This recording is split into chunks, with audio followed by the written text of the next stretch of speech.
O PCdoB defende a convocação de um plebiscito para definir sobre a realização de eleições diretas para presidente da República como uma alternativa ao processo de impeachment. A Comissão Política Nacional do partido emitiu nota em que apresenta essa ideia. Conversa comigo a deputada federal Jô Moraes. Bem-vinda, deputada. Deputada, como é que seria essa consulta? E para quando seria essa eleição? Essa proposta já foi apresentada? Nós partimos da ideia que está em curso um golpe institucional, um golpe em que, na sua aparência, as pessoas dizem, mas não tem tanques. O que nós temos que compreender é que foi montado um espetáculo em que você assegura que um grupo de parlamentares e deputados, uma grande parte indiciados, de repente retira a presidente da República, que sequer foi citada em alguma coisa. Logo, evidentemente, diante deste processo de golpe, nós temos uma consequência. Há uma eleição indireta em curso. Essas pessoas querem nomear Michel Temer, que não teve nenhum voto. Foi difícil, inclusive, se eleger para deputado federal no período anterior, ser eleito presidente da República. Diante deste golpe em curso, porque nós, evidentemente, sabemos como é que está a posição dos diferentes partidos no Senado, o PCdoB considera que é preciso devolver a soberania popular ao povo, devolver ao povo o direito de votar. Claro que nós não temos nenhum mecanismo para, nesse momento, convocar eleições diretas, porque não há previsão constitucional. Mas nós podemos consultar as pessoas, consultar o povo, fazer com que eles, no voto, eles possam definir neste plebiscito se querem reduzir o período eleitoral e antecipar as eleições. Mas como é que isso seria feito? Não é assim, quem convoca esse plebiscito, como é que ele seria viabilizado? Há uma legislação de 1998 que regulamenta o plebiscito, o referendo, a consulta popular. Esta legislação prevê que uma das casas, ou Câmara ou Senado, apresente um decreto legislativo assinado por 1/3, 28 senadores, por exemplo, no caso, e que vá ao plenário e que possa ser apreciado por 41 senadores, que significa 50%, uma maioria simples. Isso está previsto na legislação. Imediatamente seria realizado a consulta popular e isto não fere em nada qualquer pressuposto constitucional. Agora, essa proposta do PCdoB foi apresentada oficialmente na sexta-feira, né, tornada pública por meio da nota, como eu me referi antes. Isso é porque nós estamos na iminência da aprovação, da abertura de inquérito, da admissibilidade do processo contra a presidenta Dilma. Mas qual que é a efetividade? Né? Porque uma ideia como essa, ela precisa de apoio, ela precisa ser negociada e tal, para que afinal haja um decreto e que ele possa vir a ser votado. Isto não saiu do ar, está em curso, estava já em curso uma articulação no Senado Federal, foi apresentada uma PEC com a assinatura de 30 senadores, numa possível previsão de novas eleições. Claro que foi um exercício que, discutindo ela, se compreendeu que se poderia realizar o plebiscito. Se nós não podemos, através de uma emenda constitucional, de imediato... E não pode. A PEC, isso não é viável. Não é viável dentro deste processo que está em curso, porque praticamente a Constituição estabelece como norma a previsão de sucessão por eleição.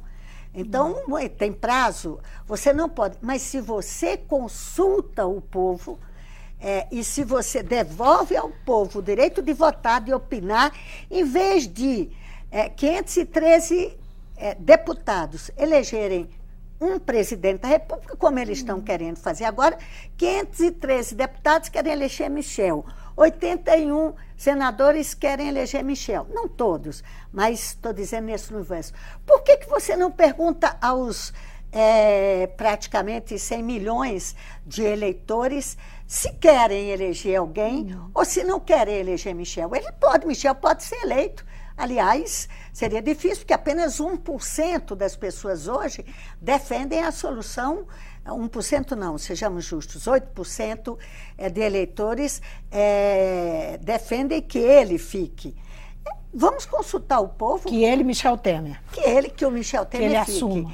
Essa é que é a forma, até mesmo porque o povo está sendo golpeado e está com um sentimento de impotência muito grande. De repente, fizeram uma eleição indireta, nomearam um cara lá, botaram os deputados, e todo mundo viu o espetáculo do que foi aquele dia 17 de domingo. Agora, deputada, só para a gente entender essa questão da PEC, porque, segundo o noticiário, a presidente estaria planejando apresentar essa PEC para antecipar as eleições para o dia 2 de outubro, e em contrapartida ela renunciaria para permitir isso.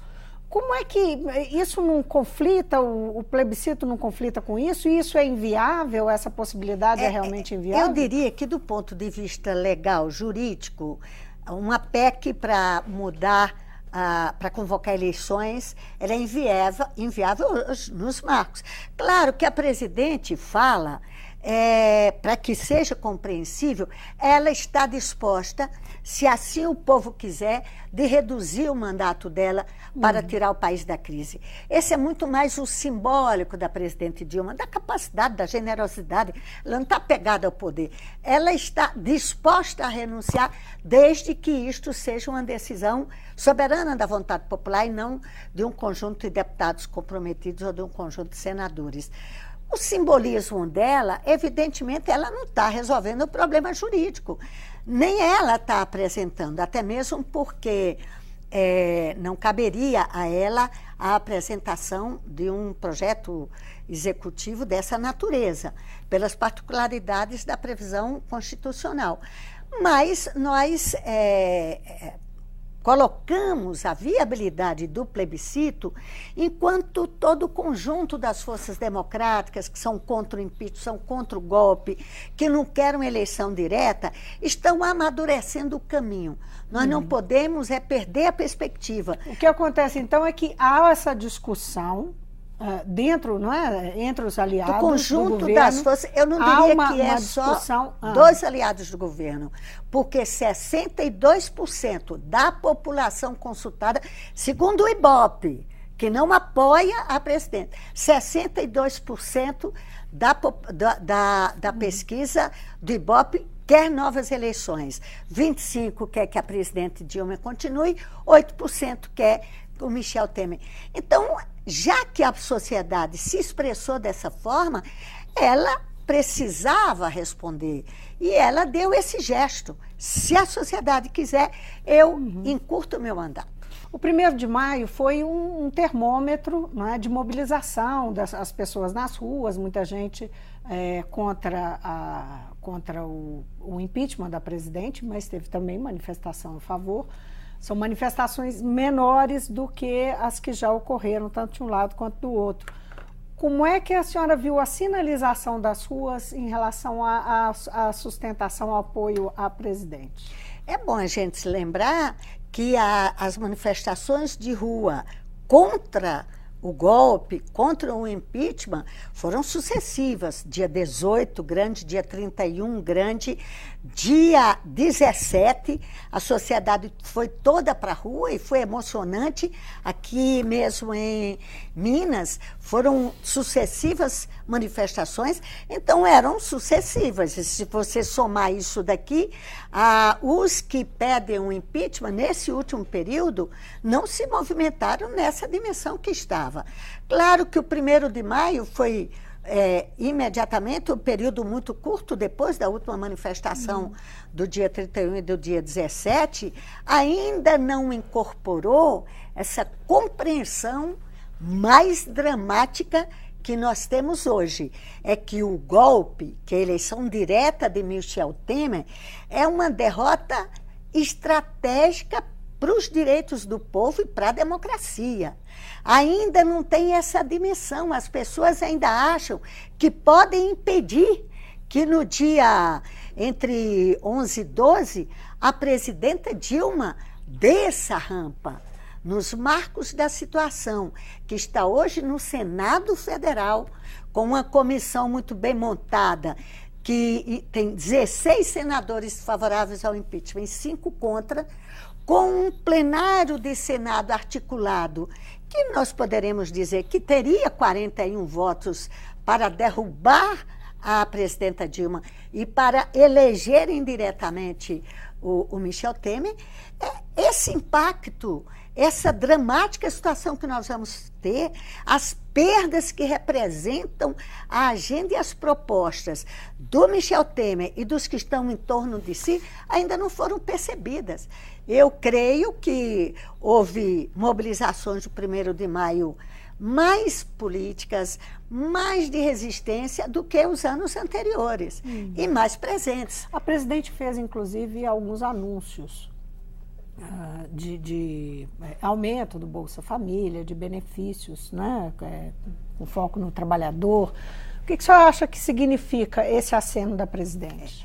Eu diria que há uma consciência, eu creio, do conjunto das forças que defendem o projeto democrático, inclusive da presidenta, que há uma ameaça dela sair, dela ser derrubada da rampa e botarem lá um cara que foi eleito de forma indireta, que é o Michel Temer.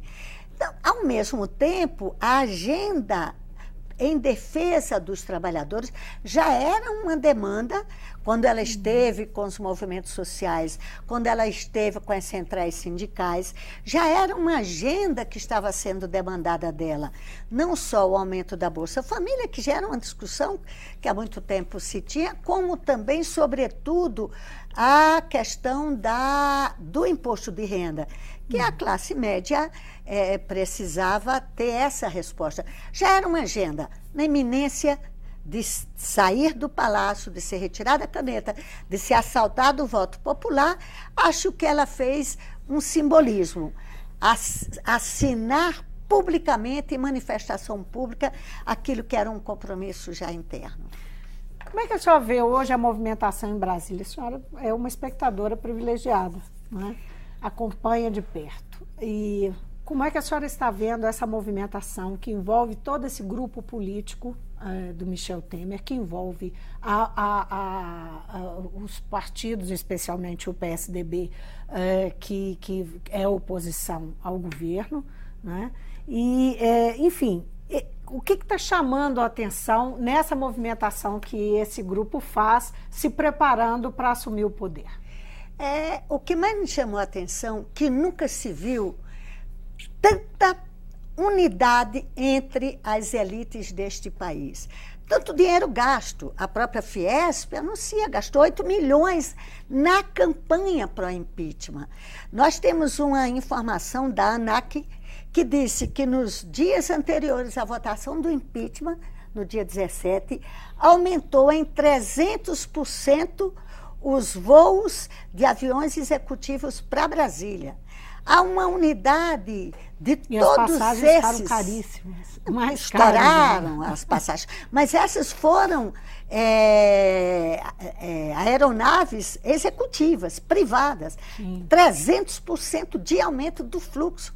Claro, evidentemente que há uma grande pactuação das elites, todos juntos, para interromper essa experiência, que tinha falhas, que tinha dificuldades, e que estava enfrentando uma crise econômica, mas que buscava superar desigualdades, melhorar a situação dos mais pobres, incorporar os excluídos, né?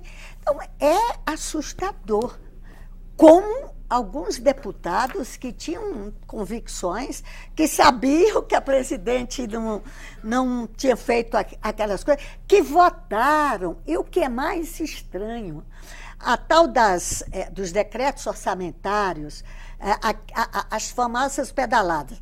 A presidente pegou dinheiro da Caixa Econômica e antecipou para a Bolsa Família. A presidente pegou dinheiro da Caixa Econômica e antecipou para o Plano Safra.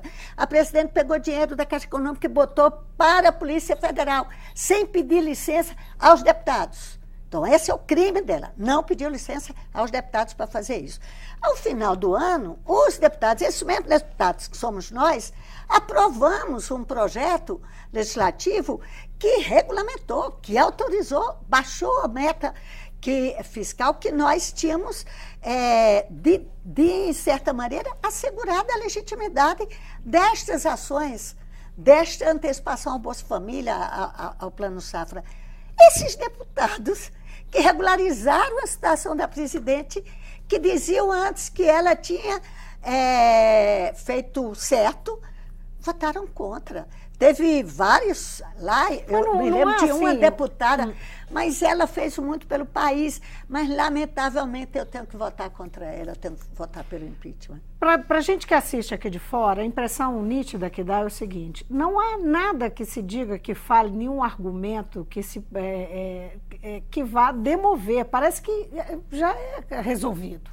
Já está resolvido. Só está se desenrolando um rito ali no Congresso. É isso mesmo, deputada. Essa que é a impressão que nos passa. Essa sensação é muito dramática. Ninguém escuta uma argumentação política. O doutor Miguel Reale Júnior e a doutora Janaína fizeram seus argumentos políticos. Todos viram como a doutora Janaína caiu no conto do senador Randolfo, quando ele disse: olha, isso é pedalada. Ela, isso é pedalada. Isso é pedalada. Aí ele termina dizendo: mas isso quem fez foi Michel Temer. E aí ela ficou constrangida. Não há discussão de crime. Na cassação do Collor, o que houve? Houve uma CPI, houve uma investigação longa, que se apurou uma série de irregularidades. Só depois da CPI é que se abriu o processo de impeachment. Essa não. Não, foi apresentado lá o deputado Eduardo Cunha, tentando escapar da situação, estranhamente, de lado dentro. Ele antecipa, acata, admite o pedido de impeachment e todo mundo falou, não há argumento. Em nome da minha filha, pobre da filha, que nem sabia de que eu era pedalada o decreto orçamentário. Em nome da minha avó de 94 anos. Em nome de Deus, meu Deus, quanto se usou o nome de Deus em vão. Então não tem uma convicção, tem uma armação, está em curso e, lamentavelmente, não tem um órgão deste país que faça. Tanto é que toda a comunidade internacional ela tem se pronunciado e se preocupado. Agora, deputada, em relação ao futuro desse eventual governo Temer, né, que pode acontecer aí dentro de poucos dias, hoje nós estamos aqui no dia 2.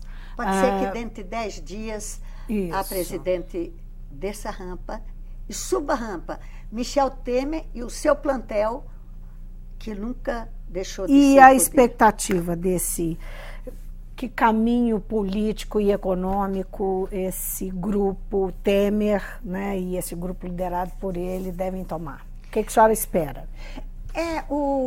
A agenda que o Dr. Temer apresentou para a sociedade é uma agenda muito dramática, que tem como centro a redução de direitos.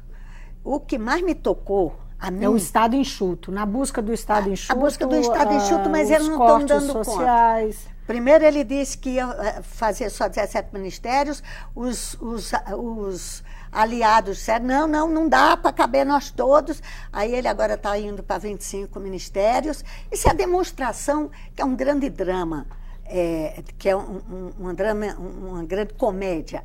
Qual é a preocupação? É a proposta econômica. O mais dramático para mim foi o que ele colocou, a desconstitucionalização da obrigatoriedade de recursos para a saúde e da obrigatoriedade de recursos para a educação. São aqueles 12% para a saúde e 25% que são para obrigatórios para os governos Hoje, aplicar. A Constituição estabelece 12% para a saúde, 25% para a educação. Do orçamento, né? Do orçamento dos governos. Imagine, hoje já está com esta dificuldade a saúde, e sobretudo, imagine se você desconstitucionaliza e o prefeito diz, não, eu vou botar para a saúde o que eu acho que eu devo, eu vou botar para a educação o que eu acho que devo. Este é o maior crime contra a Constituição vigente, contra as condições, contra o setor público que está aí, a educação pública, e mais grave.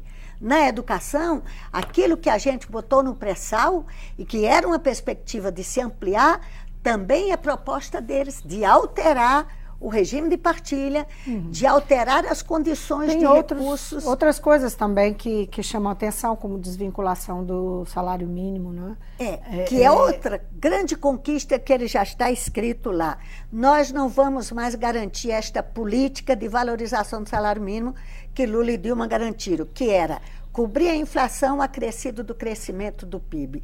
Isso também já está fora do programa. Outra coisa da aposentadoria também, né?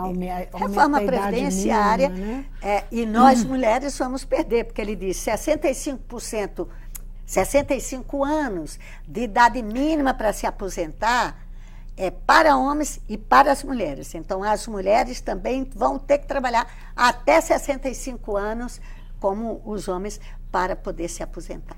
Agora, só para a gente finalizar, depois daquele 17 de abril, né, que boa parte do Brasil estava atenta àquela votação, né, e inclusive fora do país também, né, houve uma grande cobertura sobre aquela votação, e a Câmara ficou muito, foi ridicularizada, né, várias vezes nos jornais e tal. Como é que ficou lá para dentro da Câmara dos Deputados, a repercussão desse acontecimento e qual que é a chance, não é, de Eduardo Cunha permanecer? Eu queria botar isso numa mesma pergunta, porque o nosso tempo está acabando. Isso, eu só permanecer ali, porque tem um processo que se arrasta para tentar tirá-lo do cargo, não é? Por queda de decoro. O clima dentro na casa ficou muito ruim, porque as pessoas que votaram daquele jeito perceberam, tomaram consciência do ridículo da situação. Foi, mas deputada, a Câmara, assim, os deputados conversaram sobre isso? Eles conversavam assim, tentando justificar. Não, porque minha base queria, eu conversei com um que é cristão, não, meu bispo queria. Mas o fato é que ficou, e ficou um grande mal-estar para a gente recuperar. Mas o problema central da Câmara é que continua Eduardo Cunha presidindo, utilizando a Câmara para o que quer, fazendo com que nós, mulheres, inclusive, percamos direitos na madrugada de quarta para quinta. Estamos reféns de um Supremo Tribunal Federal que hoje é a única instância que pode estabelecer o afastamento dele da presidência. E por que a senhora acha que eles não fizeram no isso? Conselho de Ética, no Conselho de Ética, ele está manobrando, está conseguindo continuar tendo uma maioria. Esta é uma pergunta que se tem que fazer ao próprio Supremo Tribunal Federal. O Supremo Tribunal Federal quer ser o Pôncio Pilatos da história brasileira, esperando ou deixando que Barrabás seja libertado? Essa é uma dúvida que nós não conseguimos entender, porque o Ministério Público já mandou 7 processos de comprovação das irregularidades que o presidente Eduardo Cunha apresentou. Isto é uma dúvida que a sociedade brasileira deve pedir, cobrar ao Supremo Tribunal Federal. Deputada, muito obrigada por ter vindo ao Mundo Político. estou sempre à disposição. Eu gosto porque vocês são muito provocadores e provocadoras, e isso a sociedade precisa cada vez mais discutir, debater, questionar. Eu conversei com a deputada federal Jo Moraes, do PCdoB, que acaba de lançar uma proposta de um plebiscito para consultar a população se deve haver uma eleição antecipada, eleição presidencial antecipada esse ano. O Mundo Político fica por aqui. Obrigada por nos acompanhar e até o próximo programa.